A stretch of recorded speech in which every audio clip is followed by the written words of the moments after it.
through the esteemed column of your newspaper, I wish to draw the attention concerned authority of your Detroit condition.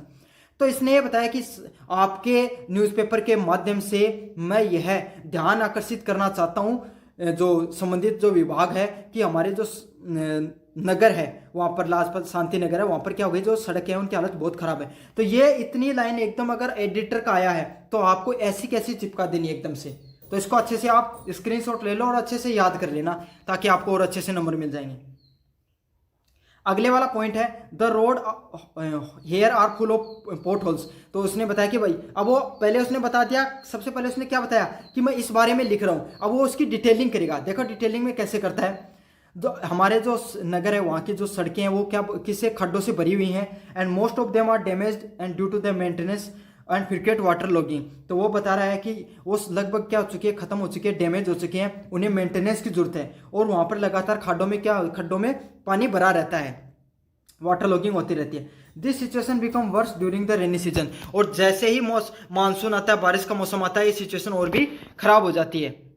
Making it extremely difficult for resident. जो वहाँ पर लोग रहते हैं उसके लिए तो ये समस्या और भी बढ़ जाती है। Specially school children and senior citizen. और खास करके जो बच्चे होते हैं और जो बूढ़े लोग होते हैं उनके लिए तो जो यहाँ पर रहना मुश्किल हो जाता है। To walk and commute. और चलने फिरना तक मुश्किल हो जाता है। Several accidents have occurred recently due to the broke and uneven surface। तो जो सड़क है वो टूटी हुई है, इसलिए बहुत सारे बीच बीच में एक्सीडेंट भी हो जाते हैं उस सड़क की कंडीशन के कारण। तो ये तो था, उसने पहले बताया। अब उसने प्रॉब्लम को अच्छे से डिटेल कर दी। अब वो उसका सॉल्यूशन भी बताएगा और रिक्वेस्ट भी करेगा। तो क्या होगा, despite repeated complaints to your local authorities. मतलब हमने लगातार शिकायत करी है लोकल अथॉरिटीज जो संबंधित विभाग है उससे। No attention has been taken so far. तो विभाग है उसने कोई भी ध्यान नहीं दिया है। I request you to kindly highlight this issue. अब वो क्या कह रहा है कि आप एक काम कीजिए, अपने न्यूज़पेपर है उसमें इस जो खबर को छापिए ताकि उन लोगों तक और अच्छे से प्रेशर बन सके। So that the municipal corporation take the prompt step to repair the roads. तो जो नगर पालिका है वो जल्द से जल्द कदम उठाए और इस सड़क को सुधारने का प्रयास करे ताकि जो यहाँ पर लोकल लोग जो रहते हैं उनकी सेफ्टी है वो बनी रहे। तो ये वाला था, आपको समझ में आ गया होगा। अच्छे से इस चीज़ को समझ लेना कि लेटर लिखने का क्या तरीका होता है। पहले लिखो कि मैं इस बारे में लिख रहा हूँ, फिर उसकी डिटेल दे दो जो प्रॉब्लम है उसके बारे में, और लास्ट में सॉल्यूशन प्लस रिक्वेस्ट कर दो। ऐसा आपको कोई नहीं समझाने वाला है जितने मैंने डिटेल से आपको चीज़ों को समझा दिया है। लास्ट में आपको लिखना है थैंक यू और अपने बारे में your sincerely obediently Amrit Kumar. Last में सिग्नेचर करना चाहो तो ठीक है और वरना कोई दिक्कत नहीं। ये होता है पूरा का पूरा फॉर्मल लेटर लिखने का तरीका। अब आपके सामने कैसा भी फॉर्मल लेटर हो, आप, मुझे उम्मीद है कि आपको तरीका समझ में आ गया तो आप लिख भी दोगे। अब बढ़ते हैं आपका अगले नंबर, जो इसी के अंदर यूनिट नंबर 3 के अंदर आते हैं आपका एसे राइटिंग या फिर पैसेज राइटिंग। तो देखो एसे राइटिंग पैसेज राइटिंग कोई भी आ सकती है, कोई फिक्स नहीं होता है, लेकिन फिर भी 4-5 जो इंपॉर्टेंट एसे राइटिंग है वो मैं यहीं पे आपको करवा के दे देता हूँ। इनको तो आप कम से कम अच्छे से पढ़ लेना, ठीक है। और बाकी का क्या होता है, काफ़ी बार करंट से भी पूछ लिया, मतलब करंट में अगर कोई चीज़ ट्रेंडिंग में चल रही है तो वो पूछ लिया जाता है। और बाकी अगर उसके अलावा अगर रिपीटिवली पूछेगा तो इनमें से ही प्रश्न देखने को मिलेगा आपको पैसेज में से। तो ये जो लेटर, अगला जो लेटर और ऐसे राइटिंग है, तो इसमें से क्या मैं 4-5 आपको इंपॉर्टेंट ऐसे व पैसेज है वो करवाने वाला हूँ। फिर अपन पढ़ेंगे आगे क्वेश्चन आंसर और फिर देखेंगे लास्ट में ग्रामर को। तो देखो ये पैसेज 4-5 पैसेज है, ये बहुत इंपॉर्टेंट है, ठीक है। वैसे तो पैसेज फिक्स नहीं होता, कोई भी आ सकता है, लेकिन ये जो मोस्ट रिपीटिव पैसेज हैं जो हर एग्जाम में बार बार आते हैं, तो आप इनको एक बार जरूर से करके चले जाना। मैं आपको ये सारे पैसेज आपको इंग्लिश में पढ़ के भी सुना दूंगा, फिर आपको इनकी हिंदी भी बता दूंगा। आप जब एग्जाम में लिखो तो चाहे ये लैंग्वेज मत लिखना, अपने हिसाब से बनाकर लिख देना, लेकिन एक बार समझ जाओगे तो आपको लिखना बहुत आसान हो जाएगा आपके लिए। तो सबसे पहला है कंप्यूटर एजुकेशन। तो कंप्यूटर एजुकेशन के बारे में लिखते हैं, computer education has become essential part in your modern learning. तो कंप्यूटर एजुकेशन है वो पता आज के समय में सबसे ज़्यादा ज़रूरी है। आपको ही पता है, आपको अगर आपका पूरे दिन मोबाइल नहीं चलाओ तो पूरा दिन नहीं कटेगा। तो वही चीज़ है कि अगर वो मोबाइल चलाना आपको कब आएगा, जब आपको थोड़ा बहुत तकनीक के बारे में ज्ञान होगा, कंप्यूटर वगैरह के बारे में थोड़ा बहुत नॉलेज होगा। अब आपने अपनी कॉलेज का फॉर्म भरा तो उसमें भी कंप्यूटर का यूज़ हुआ, ठीक है, आप कोई भी कंपटीशन की तैयारी करते हो, उसका फॉर्म करते हो, तो भी कंप्यूटर का नॉलेज होता है। और कंप्यूटर आपको पता है आपके एग्जाम के अंदर भी आता है। तो कंप्यूटर का नॉलेज होना आज के समय में हर व्यक्ति को बहुत जरूरी है। In today's digital age knowing how to use computer is important has reading and writing. तो ये क्या कह रहा है, आज के जो ये तकनीकी युग है इसमें कंप्यूटर के बारे में ज्ञान होना उतना ही महत्वपूर्ण है जितना कि आज के समय में किसी व्यक्ति को पहले के समय में पढ़ना हुआ लिखना जरूरी होता था। जैसे पढ़ना लिखना पहले बेसिक ज्ञान हुआ करता था ना, आज के समय में वैसे ही इस तकनीकी युग में वैसे ही कंप्यूटर चलाना आना जरूरी है। Computer are use in the every field. तो कंप्यूटर है उसका हर जो फील्ड होती है उसके अंदर यूज होता है। जैसे कि एजुकेशन हो गई, पढ़ाई के अंदर, बिजनेस हो गए, उद्योग हो गया, कम्युनिकेशन हो गया, बैंकिंग हो गया, मेडिकल हो गया और एंटरटेनमेंट हो गया। तो आप सीधी बात, आप कहीं पे भी चले जाओ कंप्यूटर आपको सामने देखने को मिलेगा। जैसे कि आप बैंक में चले जाओगे तो बैंक का तो आपको पता है सारा काम ही कंप्यूटर से होता है। पढ़ाई के अंदर भी आप देखते हो कंप्यूटर जो डिजिटल क्लासेस ली जाती हैं डिजिटल बोर्ड पर, तो वो भी एक प्रकार का कंप्यूटर ही होता है। साथ साथ मेडिसिन हो गया, तो आप जो पर्ची वगैरह कटाओगे वो भी किस पे कटेगी, कंप्यूटर पे। तो आप कहीं चले जाओ कंप्यूटर का तो यूज आपको कहीं ना कहीं देखने को ही मिलता है। अगले वाला पॉइंट है through computer education student learn to use software application. तो कंप्यूटर के माध्यम से जो कोई भी विद्यार्थी होता है वो किसका यूज करना सीखता है, उसमें अलग अलग प्रकार के जो सॉफ्टवेयर वगैरह आते हैं उनका क्या क्या यूज होता है इस चीज के बारे में सीखता है। अगले वाला पॉइंट है type document create representation browse internet and access them learning tools. अब उसके अंदर वो क्या क्या सीखता है वो बता देता हूं मैं। आप जो कंप्यूटर होते हैं उसके अंदर अपने फाइल बना सकते हो, कोई डॉक्यूमेंट बना सकते हो, नोट्स बना सकते हो, रिप्रेजेंटेशन मतलब पीपीटी तैयार कर सकते हो। अगर आपको कोई अपनी किसी चीज़ के बारे में बताना तो उसकी पीपीटी तैयार कर सकते हो, इंटरनेट चला सकते हो और ऑनलाइन कोई भी कार्य कर सकते हो। It help to improve the typing speed. इससे क्या होती है, आपकी टाइपिंग की स्पीड बढ़ती है, आपकी एक्यूरेसी बढ़ती है और नॉलेज बढ़ता है टेक्नोलॉजी के साथ की वही चीज़ों को आपको कैसा करना होता है। In school and college computer education enhance learning through smart classes. आज के समय में जो स्कूल है और कॉलेज हैं उनमें जो कंप्यूटर एजुकेशन है वो क्या होती है, किसके थ्रू सिखाई जाती है, स्मार्ट क्लासेज। स्मार्ट क्लास जैसे जहाँ पे स्मार्ट बोर्ड लगे होते हैं वो वाली, या फिर ई बुक्स। तो आजकल पता हो जैसे आप पीडीएफ पढ़ते हो वो क्या ई बुक है, समझ में आ गया। अगर आप अब ये वाली पीडीएफ है मैं टेलीग्राम चैनल पे डालूंगा और वहां से आप पढ़ोगे तो ये क्या हो गई, एक प्रकार की ई बुक हो गई। And online assignment. तो आपको पता आजकल बच्चे वो ऑनलाइन चैट जीपीटी वगैरह का यूज करके असाइनमेंट वगैरह बनाते हैं। More ever computer skills are necessary for most job today. तो आपको पता है अगर आप कोई भी कार्य करने जाओगे, कोई भी नौकरी के लिए अप्लाई करोगे तो कंप्यूटर तो हर नौकरी के लिए जरूरी है। Peoples who know how to use computer have more job opportunity. तो आपको पता है जिसको कंप्यूटर अच्छे से चलाना आता है उसके लिए ज़्यादा जो कार्य करने के, जॉब करने की ज़्यादा अपॉर्चुनिटीज रहती हैं। And can work more efficiently. और वो कोई भी कार्य को जल्दी भी कर सकता है। From sending email to the coding software computer task faster and easier. तो क्या होता है, कोई भी व्यक्ति को आप ईमेल सेंड करते हो, कोडिंग बनाते हो सॉफ्टवेयर में, ठीक है, वो क्या चीज़ों को बहुत जल्दी वो आसान बना देता है। अगले वाला पॉइंट है computer education also prompt problem solving creativity and critical thinking. तो आपको पता आजकल तो एआई आ गया और एआई के ज़माने में क्या काम होता है कि आप कोई भी अपनी प्रॉब्लम लिख के दे दो। जैसे कि आपको कंप्यूटर अवेयरनेस के बारे में समझ में नहीं आ रहा कि मैं कल एग्जाम में क्या लिखूंगा, तो आपने गूगल पे लगाया कंप्यूटर अवेयरनेस और आपने पढ़ लिया और एग्जाम में लिख कर आ गए। तो इससे क्या हुआ, आपकी ये प्रॉब्लम सोल्व हो गई। या फिर आपको कोई पर्सन नहीं पता था, आपने गूगल से पूछ लिया तो वो चीज़ सोल्व हो गई। तो यही है कि प्रॉब्लम सॉल्विंग में काम आता है क्रिटिकल थिंकिंग, मतलब जैसा आप सवाल पूछोगे वैसा ही वो जवाब देगा।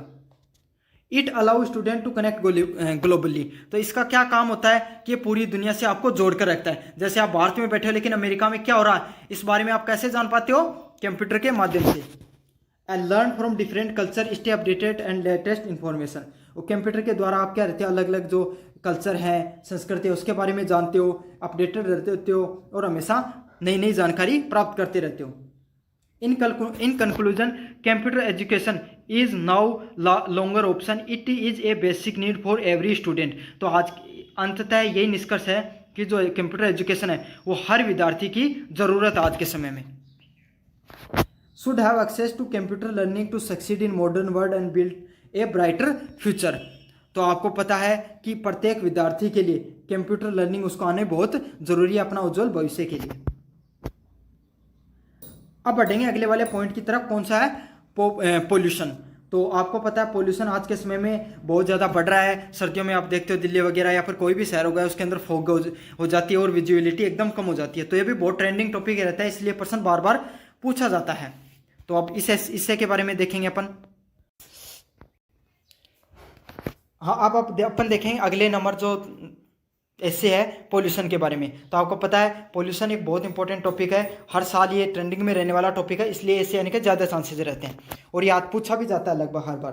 तो पढ़ेंगे अगले क्या, pollution is the one of the most serious problem facing in the today's world. तो हम सब जानते हैं जो पोल्यूशन है वो सबसे, पूरे भारत में ही नहीं बल्कि पूरी दुनिया में सबसे ज़्यादा अगर कोई समस्या सामने उभर कर आ रही है वो कौन सी है, पर्यावरण प्रदूषण है। अब बताएगा कि प्रदूषण होता क्या है। It refer to the presence of harmful substance in the environment that negatively effects.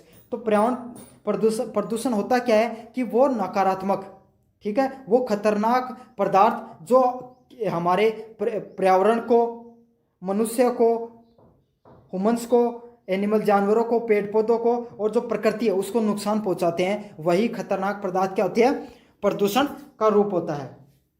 There are the different type of pollution. तो आपको पता है प्रदूषण के अलग अलग प्रकार होते हैं, जैसे कि एयर पोल्यूशन, वायु प्रदूषण, वाटर पोल्यूशन, पानी प्रदूषण, सॉइल पोल्यूशन मतलब क्या, मृदा प्रदूषण, और नॉइज पोल्यूशन मतलब तो ये अलग अलग प्रकार के पोल्यूशन के टाइप हो गए। तो इसमें पहला टाइप है एयर पोल्यूशन। तो अपन एयर पोल्यूशन के बारे में थोड़ा लिखेंगे। It is cause by the smoke from the vehicles, factories and burning of the waste. तो आपको पता है कि वायु प्रदूषण वो किसके द्वारा फैलता है, जो गाड़ी हो गई इनके द्वारा जो धुआं निकलता है, फैक्ट्रियों के द्वारा जो धुआं निकलता है, और जो हम सब्सटेंस हो गए जो पदार्थ होते हैं उनको जलाते हैं उनसे जो धुआं निकलता है, तो उसके द्वारा, उस स्मोक के द्वारा जो प्रदूषण बनता है उसे क्या कहते हैं अपन, वायु प्रदूषण कहते हैं। It lead to the health issues like asthma and lungs disease. तो इससे क्या होता है, ये हमारे शरीर के अंदर अस्थमा और जो लंग्स से संबंधित, फेफड़ों से संबंधित क्या करता है, बीमारियों को बढ़ाता है।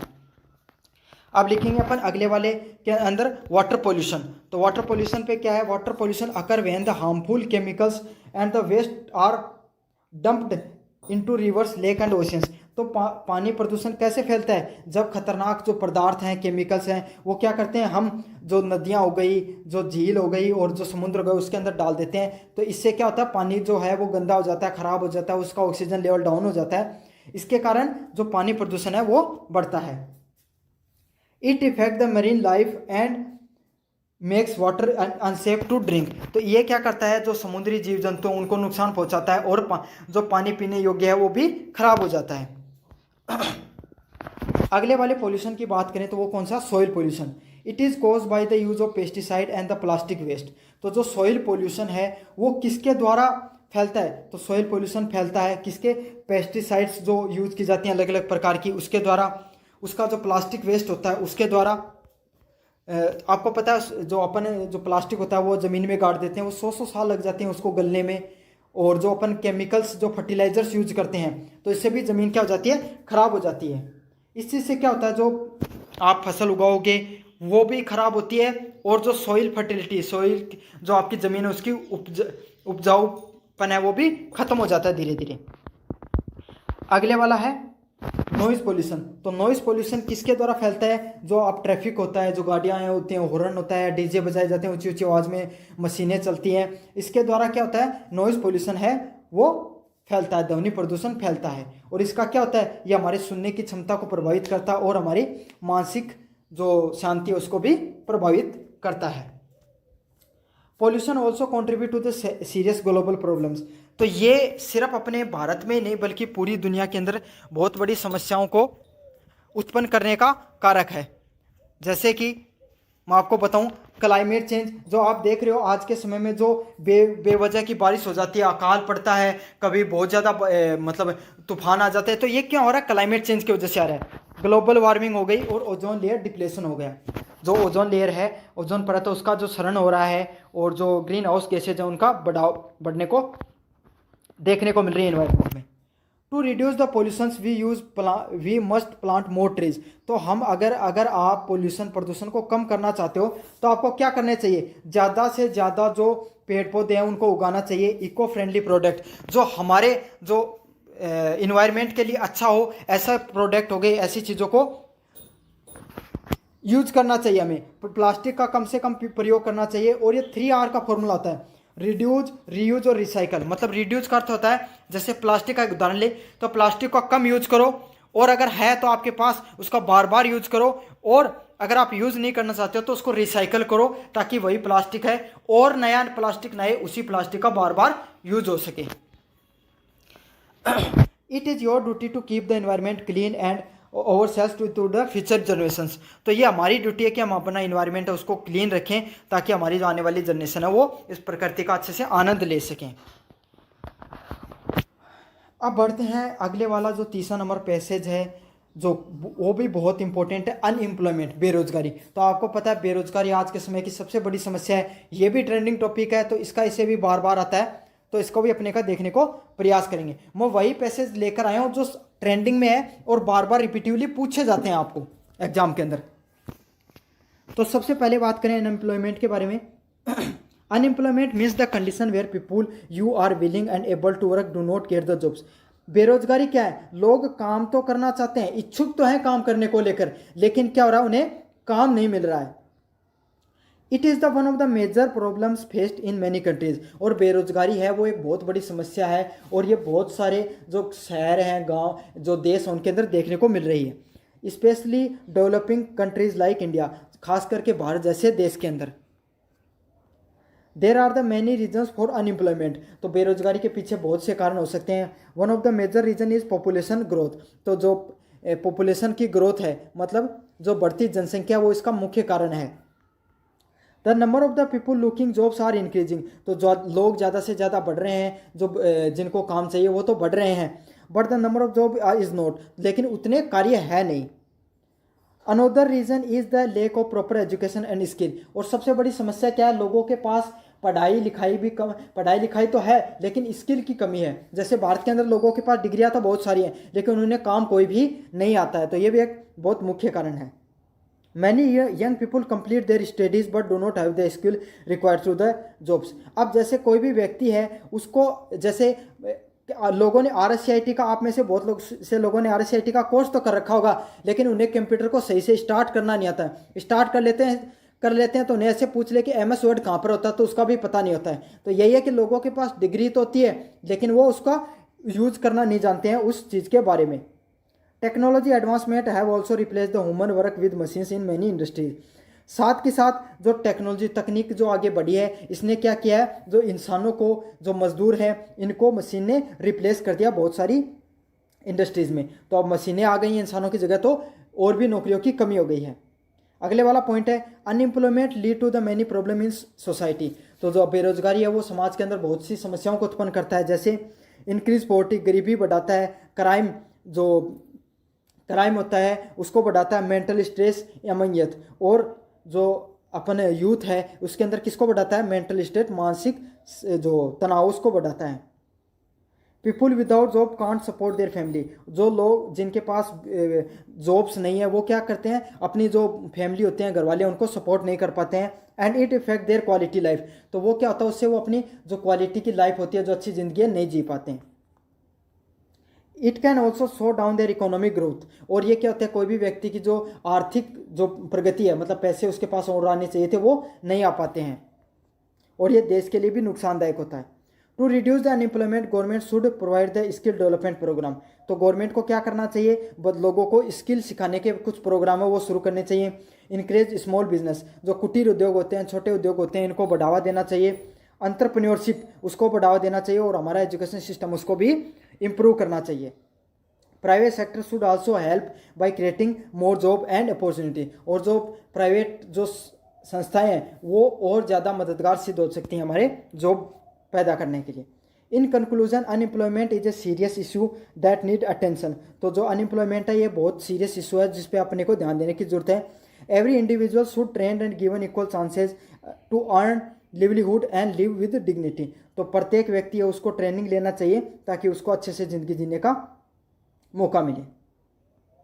अब लास्ट में सिर्फ 2 ही पैसेज बचे हैं आपके सामने। पहले वाला है डोरी सिस्टम, दहेज का, और अगला है पॉपुलेशन का।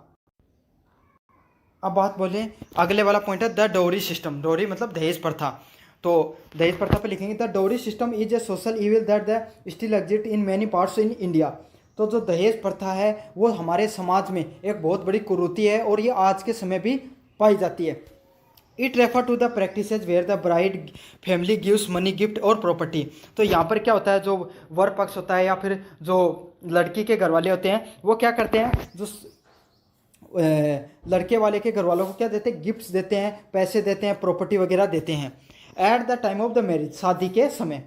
Although dowry is illegal in India, इसके बावजूद कि जो दहेज प्रथा है वो भारत के अंदर क्या है, अवैध है या फिर इलीगल है, कानूनी अपराध है। इट इज़ वाइडली प्रैक्टिसेड, लेकिन इसके बावजूद भी भारत के अंदर सबसे ज़्यादा इसका उपयोग होता है, फिर भी ये चीज़ देखने को मिलती है, specially in the rural areas, खास करके जो ग्रामीण इलाका होता है उसके अंदर।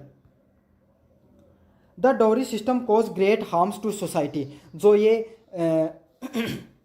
दहेज प्रथा है ये सबसे बड़ा नुकसान है हमारे समाज के लिए, हमारे बहुत बड़ा एक कलंक के रूप में है।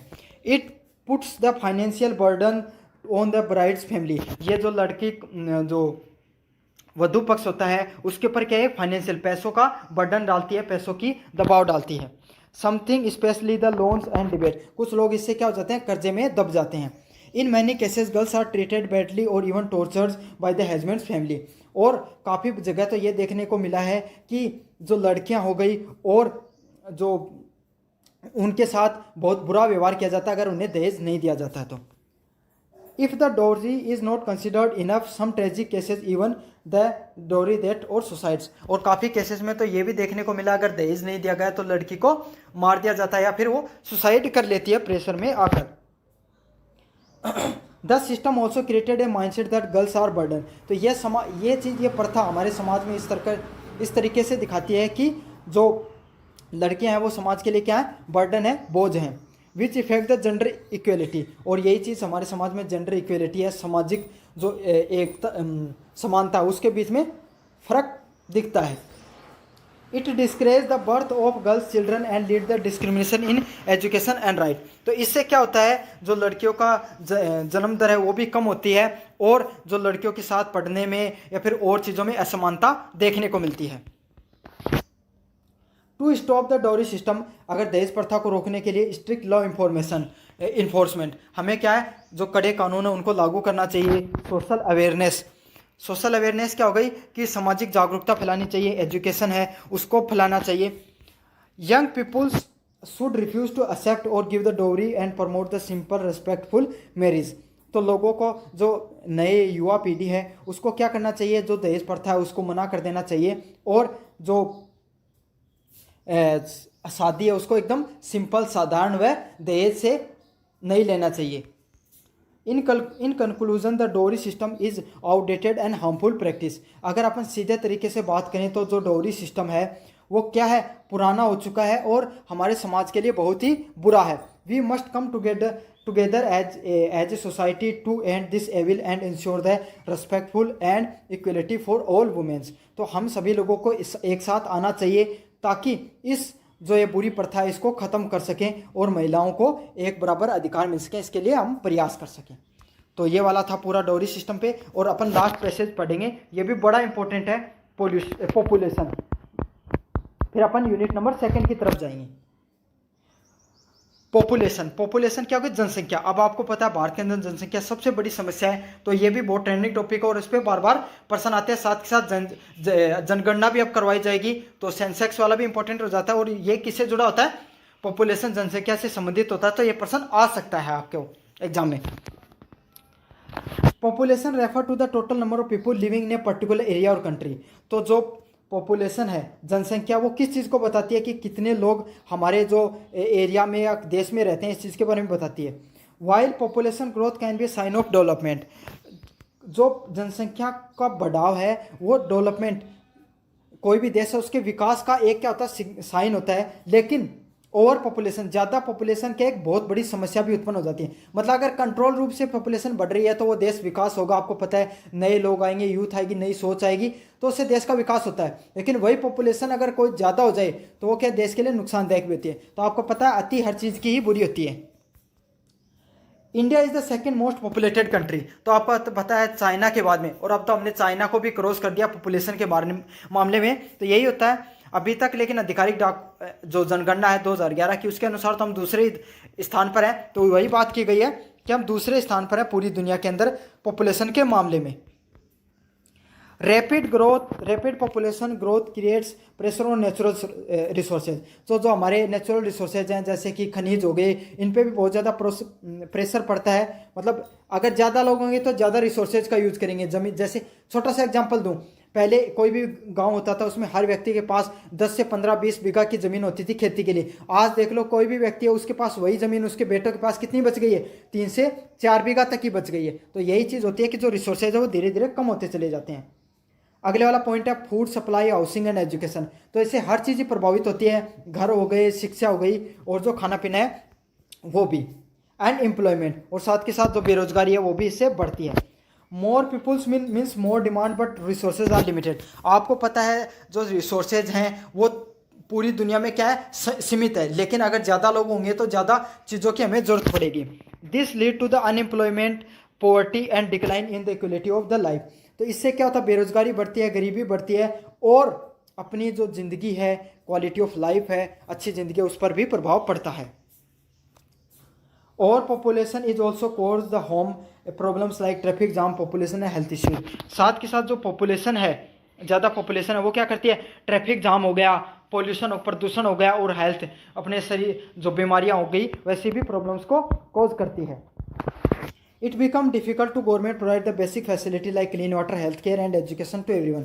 अब क्या होता है, ज़्यादा पॉपुलेशन है तो हर व्यक्ति के लिए सरकार नीतियाँ भी नहीं बना सकती, चीज़ें भी प्रोवाइड नहीं करा सकती।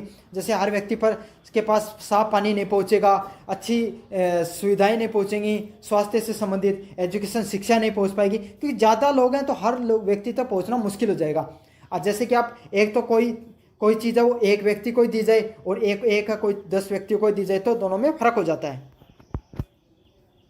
The main reason for population growth include lack of awareness, illiteracy and poor family planning। तो जो पॉपुलेशन जनसंख्या बढ़ने का कारण क्या होता है, लोगों को जागरूकता कम है, अशिक्षित हैं, गरीब परिवार होते हैं, जो मतलब अच्छे से परिवार नियोजन की बातें नहीं करते हैं। Many families have more children without realizing that the long term impact। तो लोग हैं वो ऐसे सोचते हैं कि ज़्यादा बच्चे होंगे तो हमारा ज़्यादा विकास होगा, लेकिन इसका क्या होता है, नेगेटिव इम्पैक्ट ही होता है हमारे समाज के ऊपर। To control the population we need to promote education. तो हमें पॉपुलेशन को कंट्रोल करने के लिए क्या करना चाहिए, लोगों को जागरूक बनाना चाहिए, ठीक है, स्पेशली महिलाओं को, और अवेयरनेस फैलानी चाहिए फैमिली प्लानिंग से संबंधित। The government should also support the programmes and policy that increase the smaller families. साथ के साथ सरकार है वो जैसे उनके अलग अलग प्रकार के प्रोग्राम और पॉलिसीज़ को लागू करना चाहिए। जैसे कि सरकार का नियम है कि सरकारी नौकरी में 2 से ज़्यादा बच्चे वाले नहीं लग सकते हैं, तो ऐसे कुछ पॉलिसी लगाएंगे तो इससे क्या होगा, लोग हैं वो अवेयर होंगे और जागरूक होंगे। In conclusion population growth is necessary for बैठा हो। जैसे कि आप अपने फिर किस में लिखो, सेंडर्स एड्रेस में क्या क्या लिखना होता है, खुद के बारे में लिखना होता है, और वो सेंडर्स एड्रेस आपको दे के रखेगा ऊपर। जैसे आपका हाउस का नाम क्या है, आप कौन से शहर से हो, आपका पिन कोड क्या है, और किस डेट को आप वो लिख रहे हो, ये सारी सूचना आपको दे के रखेगा। फिर 2 में क्या आएगा कि कौन किसको लिख रहे हो तुम। फ्रॉम में सेंडर्स एड्रेस में खुद का आता है, और 2 में किसका आता है, जिसको आप लिख रहे हो। जैसे कि रेसिपिएंट, जैसे जो अधिकारी को, जैसे कि आप लिख रहे हो कोई भी बिजली विभाग के अधिकारी को, तो आप वहाँ के जेएनएम जो अधिकारी होता है उसका नाम आ जाएगा, उसका इंस्टीट्यूट होता है, जैसे जलदाय विभाग हो गया, और नीचे उसका कहाँ पर, जैसे अगर मान लीजिए जयपुर है तो आप नीचे कहाँ पर लिख दोगे, जयपुर लिख दोगे। ठीक है, आपको समझ में आ गया होगा। यहाँ तक आपको एकदम सेम टू सेम चीज़ों को फॉर्मेट को फॉलो करना है। सबसे पहले आप खुद का स्ट्रीट वगैरह के नाम लिखोगे, एड्रेस लिखोगे वहाँ पर, और किस डेट को लिख रहे हो ये लिखोगे। फिर नीचे 2 लिखोगे, उसके अंदर जो सामने वाला अधिकारी है उसकी क्या पोस्ट है वो आपको क्वेश्चन में दे के रखेंगे, वो लिखोगे, वो किस पद पर काम करता है ये लिखोगे, और उसका क्या एड्रेस है वो लिखोगे। समझ में आ गया अच्छे से आपको फॉर्मल लेटर लिखने का तरीका। अगले वाला पॉइंट है, फिर क्या लिखना होता है, आपको सब्जेक्ट लिखना होता है कोई भी फॉर्मल लेटर लिखने में। तो आप सब्जेक्ट क्या होता है, विषय, तो आपको विषय उसके अंदर दे के रखेंगे। जैसे आपको लिखा गया कि पानी, आपके शहर में पानी की किल्लत पर लिखिए, तो आप पानी की किल्लत पर लिखोगे। ठीक है, जैसे कि आपने लिखा हमारे शहर में बढ़ती पेयजल की समस्या, हिंदी में, इंग्लिश में आप लिखोगे water scarcity in your locality.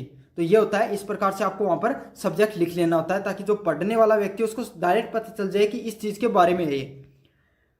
फिर अगले वाला पॉइंट क्या होता है, आपको लिखना होता है रेस्पेक्टेड सर या मैम। जो भी आप अगर लड़के हो तो फिर सर लिख दो, और अगर लड़की हो तो आप मैडम लिख सकते हो, अपने जेंडर के हिसाब से आप लिख सकते हो इस चीज़ को। फिर क्या आएगा, I am writing this letter to. अब आपको यहाँ पर सबसे ऊपर क्या लिख लेना होता है कि मैं ये लेटर है वो इसलिए लिख रही हूँ। तो आपको क्या करना होता है, सबसे पहले सामने वाले को रिस्पेक्ट से बोलना होता है। फिर क्या करना होता है, आपको आप किस प्रॉब्लम के बारे में लिख रहे हो उसके बारे में बता देना है।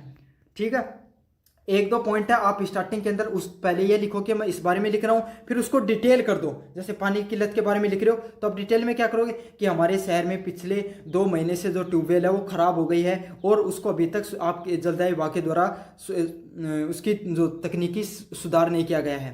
तो ये क्या हो गई, उसकी डिटेलिंग हो गई, और इसके कारण हमारे जो शहर है उसके अंदर पेयजल की बहुत बड़ी समस्या उभर कर आ रही है। समझ में आ गया, ऐसे आपको डिटेलिंग करनी होती है फिर नीचे की 2-3 लाइनों के अंदर। और लास्ट में क्या करना होता है, आपको सॉल्यूशन देना होता है, आपको रिक्वेस्ट करनी होती है कि सर आप हमारे जो ट्यूबवेल है, सरकारी ट्यूबवेल है, उसको जल्द से जल्द सुधारने का प्रयास करें। तो ये आपको लास्ट में उस चीज़ का सॉल्यूशन देना होता है। यही होता है, सबसे पहले आपको थोड़ी प्रॉब्लम के बारे में प्रॉब्लम बताओ कि मैं इस बारे में लिख रहा हूँ, फिर उसकी डिटेलिंग करो, फिर उसका सॉल्यूशन करो, लास्ट में उसकी थोड़ी रिक्वेस्ट कर दो। ये वाला पॉइंट होता है बीच में। आखिर का पॉइंट होता है थैंक यू लिखना होता है आपको, और वही जो आप बचपन में लिखते थे स्कूलिंग के अंदर, योर सिंसियरली व ओबीडेंटली, आपका नाम, आपका जो पोस्ट वगैरह है वो जो भी हो, और लास्ट में आपको अपने सिग्नेचर वगैरह कर देने होते हैं। तो ये होता है आपका पूरा का पूरा फॉर्मेट। अब इसमें नंबरिंग किस हिसाब से होती है, जो आपका हेडिंग होता है इसके आपको मिलते हैं 2 नंबर पूरे के पूरे जो लेटर के अंदर।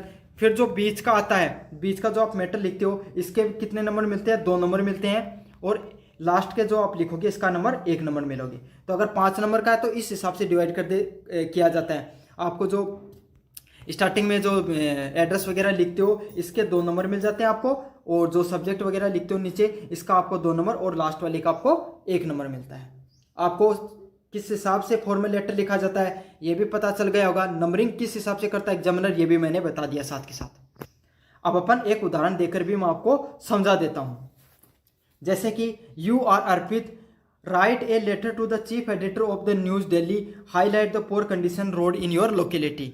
तो आपको चीफ एडिटर है जो न्यूज दिल्ली का, उसको लिखनी है किस बारे में, जो आपका जो शहर है उसकी जो गांव है उसकी जो सड़कें हैं वो बहुत ज़्यादा खराब हो चुकी हैं। तो इसके बारे में आपको अपने शहर का जो न्यूज़ दिल्ली का जो एडिटर उसको लिखना है।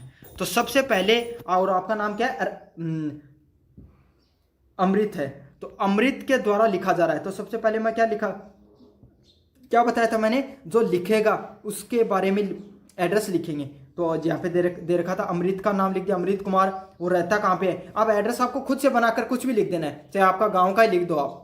ठीक है, एक यहाँ पे लिखा है 123 शांति नगर लाजपत नगर न्यू दिल्ली, उसका अपने यहाँ पर पिन कोड लिख दिया, और डेट लिखना अनिवार्य है। तो आप डेट लिखना मत भूलना। ठीक है, एड्रेस आप अपने हिसाब से बनाकर लिख देना, नाम आपको ऊपर देकर ही रखेंगे, लेकिन डेट है वो जरूर से लिखनी है, जिस दिन आपका एग्जाम हो वही डेट लिख देना।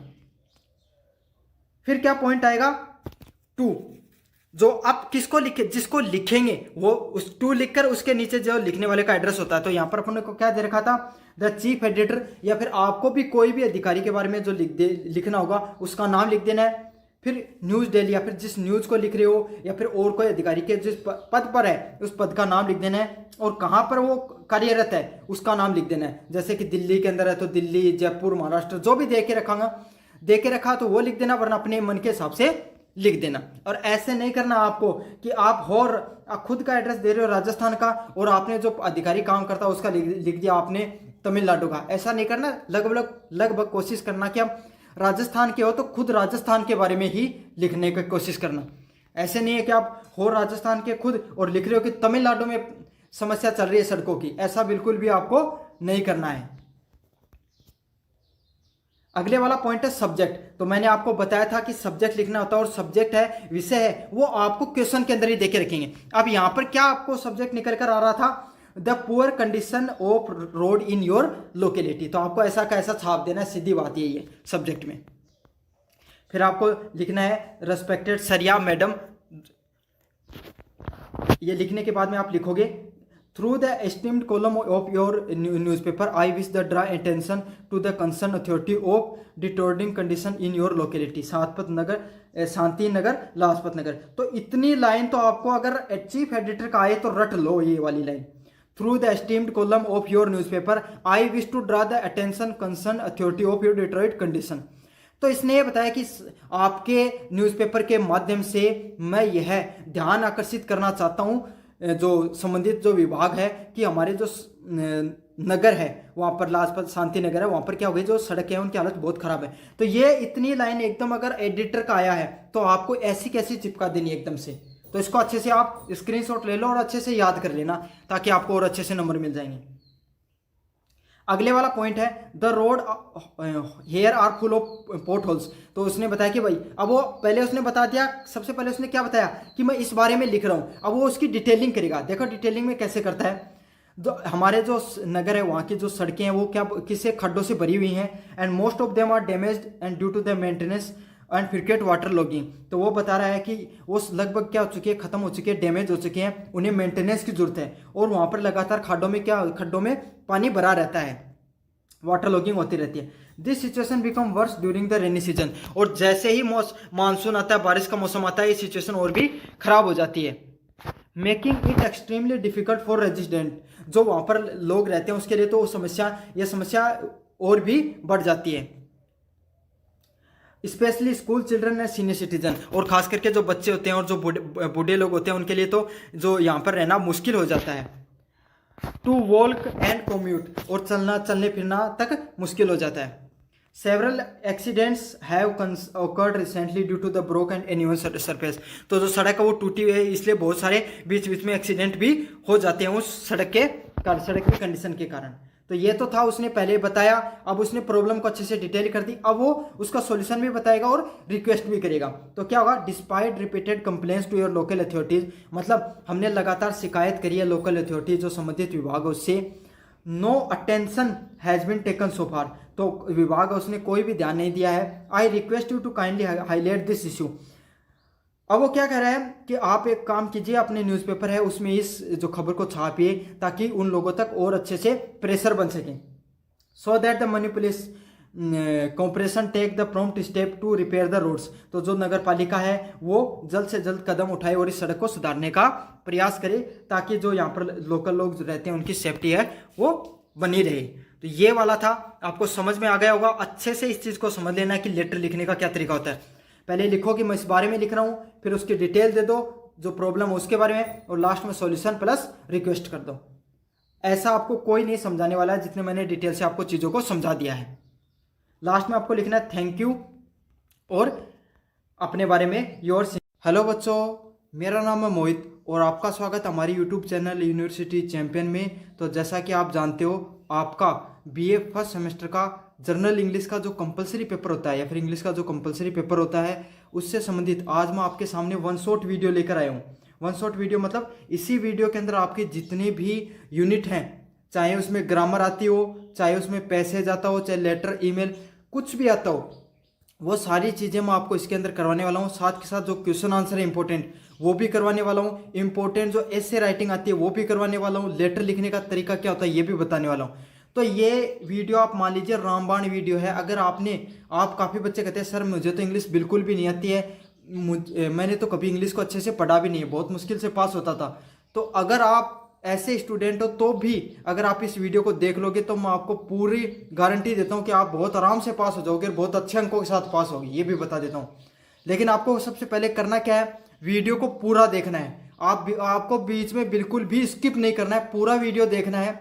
चैनल को सब्सक्राइब करना है और वीडियो को लाइक कर देना अगर अच्छा लगे तो, क्योंकि आपको पता है दोनों चीज़ें फ्री है। आप में से 90% बच्चे चैनल को वीडियो तो देखते हैं लेकिन चैनल को सब्सक्राइब नहीं करते हैं। चैनल को जरूर से सब्सक्राइब कर देना और पास में जो ज्वाइन बटन है उसको भी दबा देना सब्सक्राइब बटन के पास में।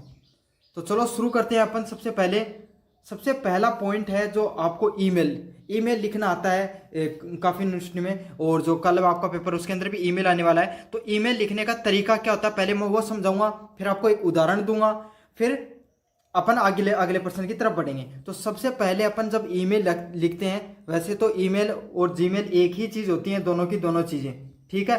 फर्क कितना अलग अलग कंपनी के होती है। जीमेल होती है वो गूगल मेल के द्वारा हो जाती है, ठीक है। तो सभी जो मेल होती हैं उनका लिखने का एक ही तरीका होता है, जिसमें सबसे पहले आपको क्या लिखना होता है, फ्रॉम का अर्थ होता है जिस व्यक्ति के द्वारा जो जीमेल लिखी जा रही है। जैसे आप है, आपका नाम संजीव है, आपकी जो जीमेल आईडी है या फिर ईमेल आईडी है वो क्या नाम है, संजीव 124@gmail या email.com। तो ये क्या हो गई, आपकी जो खुद की जो ईमेल आईडी जहां पर लगती है वो वहां पर क्या लिखा आएगा साइड में उसके, फ्रॉम। आज आप अच्छे से जीमेल को चेक करना, आपको देखने को मिलेगा वहां पे फ्रॉम जो इसके द्वारा लिखी जा रही है उसका जो ईमेल एड्रेस आता है उस वहां पे क्या लिखा होता है, फ्रॉम लिखा होता है। फिर आप जिस व्यक्ति को भेजना चाहते हो वहां पर क्या लिखा होगा, टू लिखा होगा, ठीक है। जैसे कि आप भेजना चाहते हो मोहन को, तो उसकी जीमेल आईडी है मोहन सिंह और 43@email.com। तो आप उसको भेजना चाहते हो तो टू पर किसका लिखोगे, जिसको ईमेल है वो भेजना चाहते हो उसकी ईमेल लिखी जाती है। फिर अगले वाला पॉइंट क्या था, सब्जेक्ट। उसके नीचे क्या आता है, फ्रॉम टू के नीचे क्या आता है, आप अच्छे से चेक करना, सब्जेक्ट आता है। सब्जेक्ट का क्या अर्थ होता है कि आप किस विषय पर लिखना चाहते हो। जैसे कि आपको क्या चाहिए, मान लो कि एग्जाम का सर्टिफिकेट चाहिए, तो आप लिखो दोगे रिक्वेस्ट फॉर एग्जाम सर्टिफिकेट। तो जो इस चीज के लिए चाहिए, जैसे आप लेटर में भी तो लिखते थे सब्जेक्ट, वैसे ही लिखना होता है ईमेल के अंदर भी सब्जेक्ट विषय, ताकि जो ईमेल को पढ़ने वाला उसको सीधा सीधा पता चल जाए कि ये ईमेल इस चीज के बारे में है। फिर आपको क्या देना होता है, संबोधन देना होता है, सेम रिस्पेक्टेड सर मैडम, आप जो भी देना चाहो, आप जिस भी अधिकारी को लिखना चाहते हो, रिस्पेक्टेड एडिटर आप, या फिर एडिटर, जो भी लिखना चाहो, जो भी आपके जो एग्जाम के अंदर दे के रखेंगे कि आपको एडिटर को लिखना है, आपको प्रिंसिपल को लिखना है, कॉलेज स्टाफ को, जिसको भी लिखना है, तो आपको वहां पर रिस्पेक्टेड के साथ सर मैडम जो भी लिखना चाहो वो आपको लिखना होता है, ठीक है। फिर आगे का आपको जो फॉर्मेट होता है उसके अंदर नीचे के अंदर आपकी जो समस्या है वो पूरी की पूरी बतानी होती है कि आप इस ईमेल के अंदर क्या क्या चीज़ पाना चाहते हो। जैसे कि इसके अंदर आपने क्या लिखा हो, सबसे पहले आप आपका पूरा नाम लिख दिया, स्टूडेंट ऑफ उस जिस कॉलेज के आप स्टूडेंट हो उसके लिख दिया, करंटली स्टडिंग इन सेमेस्टर, तो आप कौन सी सेमेस्टर के अंदर पढ़ रहे हो ये बता दिया आपने साथ के साथ। तो समझ रहे हो, आपको सबसे पहली जो लाइन होती है उसमें खुद के बारे में बताना होता है कि भाई ये चीज़ें हैं, ठीक। फिर क्या बताना, फिर दूसरी और तीसरी लाइनें होती हैं, इसके अंदर आपको क्या बताना था, अपनी समस्या, कि भाई मैंने ये जो ईमेल लिखी है वो क्यों लिखी है, मुझे क्या प्रॉब्लम है, और या फिर मुझे क्या चीज़ चाहिए आपसे, तो उस चीज़ के बारे में लिखते हैं। जैसे कि इसमें उसको सर्टिफिकेट चाहिए तो वो उस चीज़ के बारे में लिखेगा। क्या लिखेगा, I am writing this mail to state the purpose of requesting the certificate. तो यहाँ पर वो रिक्वेस्ट कर रहा है किसके लिए, सर्टिफिकेट के लिए। तो इसमें, और अगर आपको एडिटर वगैरह से कोई चीज़ चाहिए तो आपको एडिटर को संबोधित करके यहाँ पर लिख देना होता है कि मुझे ये चीज़ चाहिए। तो जो चीज़ आपको चाहिए उसको बीच में लिखा जाता है। फिर लास्ट के जो 2 पंक्तियाँ होती हैं, लास्ट की जो 2 से 3 पंक्तियाँ होती हैं, इनमें आपको सॉल्यूशन या फिर आपको रिक्वेस्ट करनी होती है उस सामने वाले इंसान से कि आप इस चीज़ का, ये जो प्रॉब्लम है इसका सॉल्यूशन हमें करके दो। जैसे कि I hope grateful if you kindly mention detail, please let me know if any further information is required. तो लास्ट में आपने कहा कि सर हमें आखिर में जो हमारा सर्टिफिकेट वगैरह है वो आप प्रोवाइड करवा दीजिए, अगर इसके अलावा और कोई सूचना चाहिए तो मैं आपको दे दूंगा। तो ये होता है जो ईमेल लिखने का कोई भी प्रारूप होता है, उसमें सबसे पहले 2 लाइनों में आपको खुद के बारे में बताना होता है, जो आपका पद हो गया, आपका नाम हो गया, आप कहाँ पर कार्य करते हो, ठीक है, डेट वगैरह भी डेट नहीं डालनी होती है, आपको इस चीज़ के बारे में बताना होता है। फिर अगली जो दो लाइनें होती हैं, इसमें आपको समस्या, 2 से 3 लाइन, आपकी जो प्रॉब्लम है, आपको क्या चाहिए वो मेंशन करके रखेंगे क्वेश्चन में, वो देनी होती हैं। और लास्ट की जो 2 लाइनें होती हैं वहाँ पे आपको क्या करनी होती है, रिक्वेस्ट करनी होती है, फिर सॉल्यूशन देना होता है। और आप एंडिंग करोगे तब क्या लिखोगे, thank you for your time and consideration.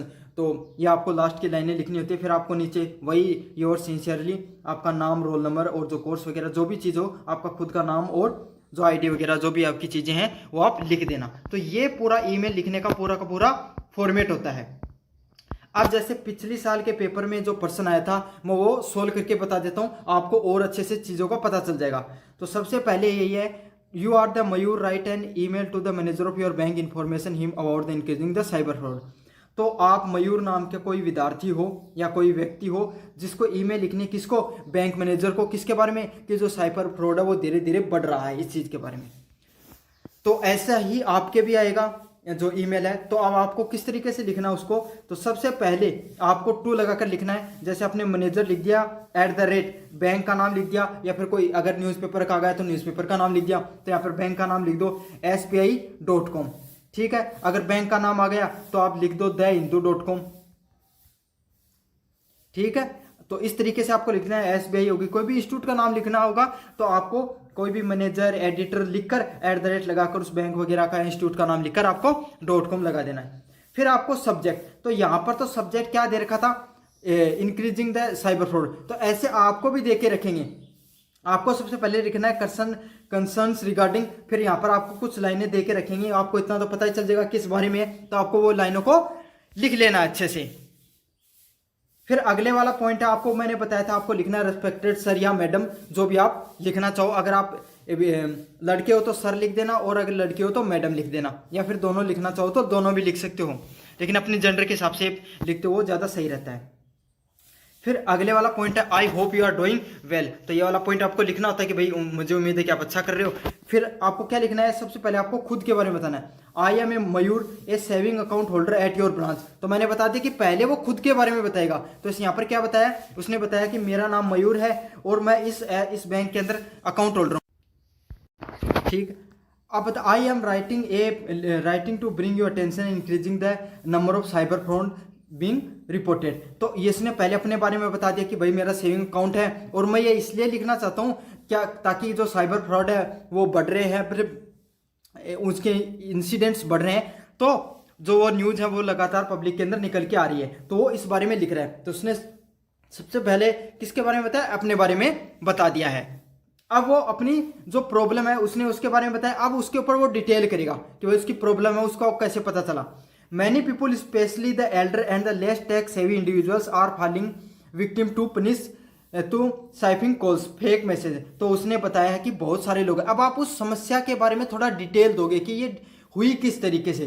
ठीक है, तो इसने बताया कि बहुत सारे लोग हैं जो खास करके जो बूढ़े हैं, जो कम पढ़े हैं, जिनको टेक्नोलॉजी का कम नॉलेज है, वो क्या है, वो इन सब जो साइबर फ्रॉड है उसका क्या हो जाते हैं, शिकार हो जाते हैं। किसके द्वारा हो जाते हैं, फेक मैसेज आते हैं जो लोगों के पास कि आपने 1,000 रुपये का लॉटरी जीत ली है, 1 करोड़ रुपए की लॉटरी जीत ली है, आप अगर इस पे कॉन्टेक्ट करोगे तो आपको 1,000 रुपये का कूपन कोड मिल जाएगा। ऐसे जो मैसेज आते हैं, इनसे क्या होता है, साइबर फ्रॉड बढ़ रहा है। And online scam that appear to be trusted banking source, और बैंकिंग के नाम पर, बैंक के जो ऑनलाइन जिस पे लोग विश्वास करते हैं उनके नाम पर लोग क्या कर लेते हैं, ठगी कर लेते हैं। जैसे ATM का पिन पूछ लेते हैं लोगों से, या फिर आपका अकाउंट के बारे में इंफॉर्मेशन ले लेते हैं, इस प्रकार की चीजें। Has a responsible customer I believe it is important for the bank to take the proactive measures. तो मैं एक जिम्मेदार एक ग्राहक होते हुए अपने बैंक का, मैं इस चीज़ में विश्वास करता हूं कि जो आप बैंक है वो क्या लेगा, आगे बढ़कर थोड़े स्टेप्स लेगा ताकि साइबर फ्रॉड को थोड़ा नियंत्रण में किया जा सके। जैसे कि such as the spreading awareness through the SMS। अब उसने पहले प्रॉब्लम बता दी, अब क्या बता रहा हो, सॉल्यूशन बता रहा है। लास्ट के दो मैंने क्या बताया, लास्ट के दो में वो कोई भी व्यक्ति है वो सॉल्यूशंस बताएगा उस प्रॉब्लम के बारे में। तो आपको भी इसी तरीके से करना है। Such as spreading awareness through SMS। तो आपको क्या करनी है, लोगों के पास मैसेज भेजने। जैसे आप देखते हो आपके पास भी बैंक का मैसेज आता है कि बैंक वो किसी भी व्यक्ति से पिन हो गया, OTP हो गया, या फिर कोई भी सूचना नहीं पूछता है, और ना ही कोई बैंक का जो कर्मचारी वो आपके पास फोन करेगा। तो ये क्या हो रहा है, लोगों में अवेयरनेस फैलाई जा रही है। तो ये भी व्यक्ति ये कहना चाहता है कि ईमेल हो गई, वर्कशॉप हो गई, और जो पढ़े लिखे जो ग्राहक हैं आपके, उनको आप समझाकर क्या कर सकते हो, इस अवेयरनेस फैला सकते हो साइबर फ्रॉड के खिलाफ, ताकि साइबर फ्रॉड का धीरे धीरे कम हो सके। अब लास्ट में उसने सबसे पहले अपने बारे में बताया, प्रॉब्लम बताई, थोड़ी डिटेलिंग करी, और उसके बाद में उसने सॉल्यूशन बता दिया। अब वो रिक्वेस्ट करेगा लास्ट में, I request you to the kindly consider enhancing the customer education and take necessary step to ensure the digital safety of your account holders. तो वो क्या कहना चाहता है कि मैं आपसे रिक्वेस्ट करना चाहता हूँ कि आपको अपने कस्टमर जो ग्राहक हैं उनको थोड़ा क्या कीजिए, एजुकेट कीजिए, उन्हें थोड़ा समझाइए, उनको आप थोड़ा जानकारी के बारे में सूचना दीजिए, किसके बारे में, ऑनलाइन सेफ्टी के बारे में। ठीक है, और लास्ट में उसने दिया thank you for your attention to this important matter. तो आपको ये वाली लाइन तो डायरेक्ट की डायरेक्ट रट लेनी है अच्छे से। लास्ट में क्या पॉइंट आएगा, your sincerely Mayur, account number जो आप देना चाहो और कॉन्टैक्ट नंबर। अब देखो जो आपका ईमेल होती है या कोई भी होता है उसको नंबर किस हिसाब से डिवाइड होते हैं। देखो अगर आप मान लीजिए कोई ईमेल है वो 5 नंबर की है तो वो किस हिसाब से डिवाइड करते हैं उसके नंबर। आपका जो सब्जेक्ट तक मैटर होता है यहाँ तक का जो पूरा मैटर लिखना होता है आपका, उसका आपको मिलता है 1 नंबर। तो ये तो आपको सेम टू सेम रट लेना है एकदम से। ठीक है, 2 आएगा, सब्जेक्ट आएगा, रिक्वेस्टेड सर और मैम आएगा। फिर जो आपका नीचे वाला पोर्शन होगा, जो नीचे वाला पोर्शन होता है वो 1.5 नंबर का आपका लगभग देखने को मिलता है। ठीक है, जितना भी पोर्शन होगा वो 1.5 नंबर का आपको देखने को मिलेगा। तो इसमें आप अच्छे से अपने हिसाब से बनाकर लिख सकते हो। इसमें आपको कोई चीज़ें इतने ज़्यादा रटने की जरूरत नहीं होती है। मैंने बता दिया है, आपको जिस चीज़ के बारे में देंगे आप ऊपर सबसे पहले आपको खुद के बारे में बताना है, फिर आपको प्रॉब्लम बतानी है, फिर उसका सॉल्यूशन देना है, और नीचे आपको क्या करनी है, रिक्वेस्ट करनी होती है। और फिर लास्ट में आपको ये भी सेम टू सेम एकदम रट लेना होता है। इसके आपको लगभग 1.5 नंबर मिलते हैं। तो ये एक फॉर्मेट होता है, कोई भी जब एग्जामिनर कॉपी चेक करता है उसको इस हिसाब से वो नंबर देता है। तो आपको ऊपर का हेडर और फुट जो लाइन होते हैं उनको अच्छे से रट लेना होता है और बीच का अपने हिसाब से बनाकर लिख सकते हो आप, और वो भी आपको पेपर में देकर रखते हो।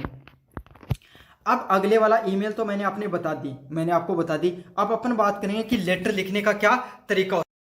हेलो बच्चों, मेरा नाम है मोहित और आपका स्वागत है हमारे यूट्यूब चैनल हिस्ट्री चैंपियन में। तो जैसा कि आप जानते हो आपका जो पेपर होने वाला है जर्नल इंग्लिश का या foundation of the journal English, उससे संबंधित जितने महत्वपूर्ण प्रश्न है सारे के सारे मैं करवा रहा हूँ। उससे अगला जो आपके सामने इंपॉर्टेंट टॉपिक आता है आपका किसका, पैराग्राफ से संबंधित। भाई आपको जो पैराग्राफ है ना वो पैराग्राफ देखने को मिलते हैं। क्या तो पैराग्राफ या फिर इनको एस्से के नाम से भी जाना जाता है। किस नाम से जाना जाता है, एस्से के नाम से भी जाना जाता है। समझ में आ गया, क्या तो पैराग्राफ कहते हैं इनको या फिर एस्से के नाम से जाना जाता है। जितने इंपॉर्टेंट एस्से हैं जो पिछली सालों में आए सारे के सारे मैं आपको करवाऊंगा। अच्छे से इस वीडियो में देख लेना, और मैं सारे कॉन्सेप्चुअली बताऊंगा आपको, सारी हिंदी में, है ना। फिर आपको जरूरी नहीं कि इनको रट के जाओ, आपको क्या करना है अपनी भाषा में इनको लिख सकते हो। समझ में आ गया, तो चलिए वीडियो को शुरू करते हैं। इससे पहले आपको क्या करना है, चैनल को सब्सक्राइब कर देना है और वीडियो को जरूर से लाइक कर देना है। ये पीडीएफ आपके सामने फ्री में जो नोट्स वाली ये मेरे टेलीग्राम चैनल पे मैंने ऑलरेडी डाल दिया है, जाओ और जाकर इस पीडीएफ को अच्छे से देख लो। चलो शुरू करते हैं आपके सामने। साथ के साथ आपके सामने जो टेलीग्राम पे पीडीएफ डाल दिए और पूरे सिलेबस का रिवीजन करना चाहते हो तो वो भी डिस्क्रिप्शन में मैंने प्लेलिस्ट का लिंक दे रखा है।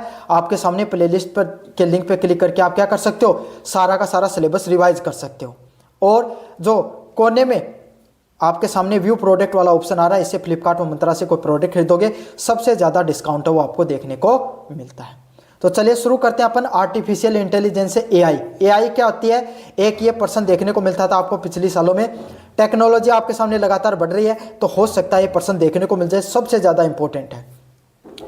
AI refers to the stimulation of the human intelligence process by the machine. मतलब आर्टिफिशियल इंटेलिजेंस क्या होती है, ये एक प्रकार की ऐसी तकनीक है जिसमें इंसान जो मशीन होती है आपके सामने उनमें इंसानों जैसी क्या होती है आपके सामने समझ और बुद्धि आ जाती है। भाई आज के सामने आप कंप्यूटर पे टाइप करोगे, जो टाइप करते हो वैसे ही क्या करता है वो आपके सामने सॉल्यूशन देता है। समझ में आ गया आपके सामने, उसके अंदर फीलिंग नहीं है, उसके अंदर इमोशन नहीं, वो खुद नहीं सोच समझ सकता है। लेकिन एआई है ना वो खुद सोच समझ सकती है, जैसे हमारा ह्यूमन ब्रेन चीज़ों को समझता ना वैसे वो समझती है एआई। समझ में आ गया, उसकी खुद की इंटेलिजेंस है, यही फर्क है उसमें। Specially computer systems enabling them to learn, lesson, perceive and act. मतलब ये आर्टिफिशियल इंटेलिजेंस क्या करती है, जो मशीनें होती है उनको समझदार बनाती है।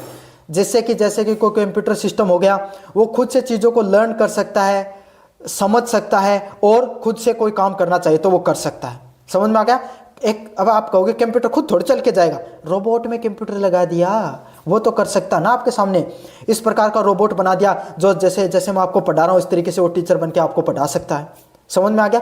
तो एआई इन तरीके के सारे कामों को कर सकती है।